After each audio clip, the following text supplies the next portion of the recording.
Al Qaeda आतंकियों की गिरफ्तारी का मामले में नई जानकारी सामने आई है। मई महीने से ब्लास्ट की साजिश रची जा रही थी, लेकिन लॉकडाउन के चलते प्लान टाल दिया गया था। एटीएस दोनों संदिग्ध आतंकियों को जम्मू कश्मीर लेकर जाएगी। इस मामले में कानपुर से एक बिल्डर को हिरासत में लिया गया है। कानपुर में 13 खातों में हुई लाखों की फंडिंग हुई थी। कश्मीर के तौहीद के खाते में मिनहाज ने रुपए भेजे थे। कानपुर संभल से 2 दर्जन लोग हिरासत में लिए गए। लखनऊ के पकड़े गए 2 आतंकियों के कानपुर कनेक्शन के मामले की जांच एटीएस के अफसर कर रहे हैं। ये कहना है कानपुर के कमिश्नर असीम अरुण का। उन्होंने कहा कि शहर में सुरक्षा व्यवस्था और चुस्त की गई है। जिले की सीमा पर निगरानी बढ़ाई गई है। कानपुर में संदिग्धों पर निगाह रखी जा रही है। शहर के संवेदनशील इलाकों में अतिरिक्त सतर्कता बरती जा रही है।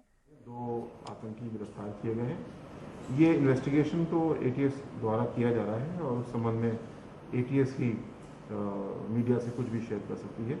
लेकिन क्योंकि इसमें कानपुर का भी एक कनेक्शन आया है, तो कानपुर में विशेष सतर्कता बरती जा रही है। कल रात से ही सार्वजनिक स्थान, सड़क, रेलवे स्टेशन, होटल आदि यहाँ की चेकिंग, परीक्षण आदि किया जा रहा है, जिससे कि कहीं कोई भी दुर्भाग्यपूर्ण घटना ना हो।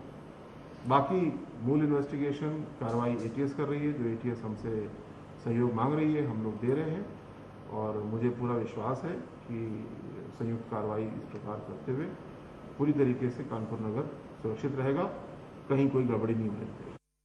तो कानपुर से संवाददाता अनुराग श्रीवास्तव इस वक्त हमारे साथ जुड़े हुए हैं। अनुराग, देखिए, लखनऊ से जो 2 आतंकवादी पकड़े गए, इसके बाद पूरी छानबीन के तहत ये सामने आया है कि अब इन दोनों ही आतंकवादियों की वजह से लखनऊ से ये पूरे तार सीधा जम्मू कश्मीर से जुड़ते हुए दिखाई दे रहे हैं। और साथ ही ये भी कहा गया है कि अब इन दोनों को जम्मू कश्मीर ले जाया जाएगा। लेकिन इस पूरे मामले में बीच में एक बिल्डर का नाम सामने आया है, जिसके खाते से पैसे ट्रांसफर किए गए हैं। यहाँ कैसे तार जुड़े? ये ऋतु बताना चाहूंगा कि जिस बिल्डर का नाम यहाँ पर अभी निकल कर सामने आ रहा है, वो कोई छोटी मछली नहीं है। एटीएस के हाथ एक ये बड़ी मछली लगी है, क्योंकि पूर्व में भी जो एनआरसी के यहाँ पर दंगे हुए थे, जो भी यहाँ पर गतिविधियां एनआरसी के उसमें सम्मिलित थी, उन सभी में इसका तार कहीं ना कहीं फंडिंग को लेकर जोड़ा जा रहा है इस बिल्डर का।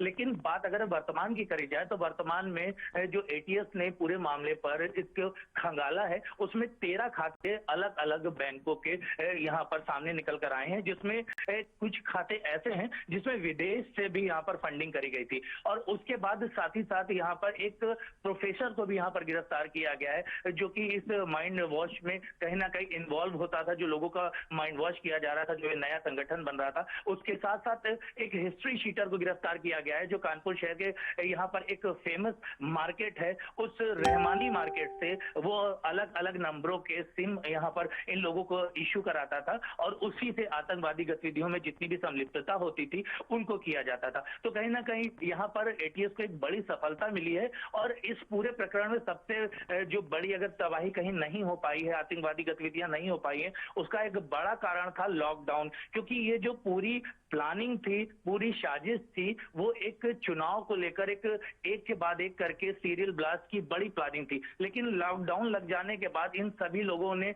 अपने जो प्लान थे उसको आगे बढ़ाने के लिए यहाँ पर प्रयास किया, जिसके बाद किसी तरह से जागरूकता के कारण लखनऊ में जो 2 आतंकवादी पकड़े गए, उनकी निशानदेही पर एक के बाद एक करके परतें खुलती चली जा रही हैं। जी चलिए, ठीक, बहुत शुक्रिया आपका तमाम जानकारी के लिए अनुराग।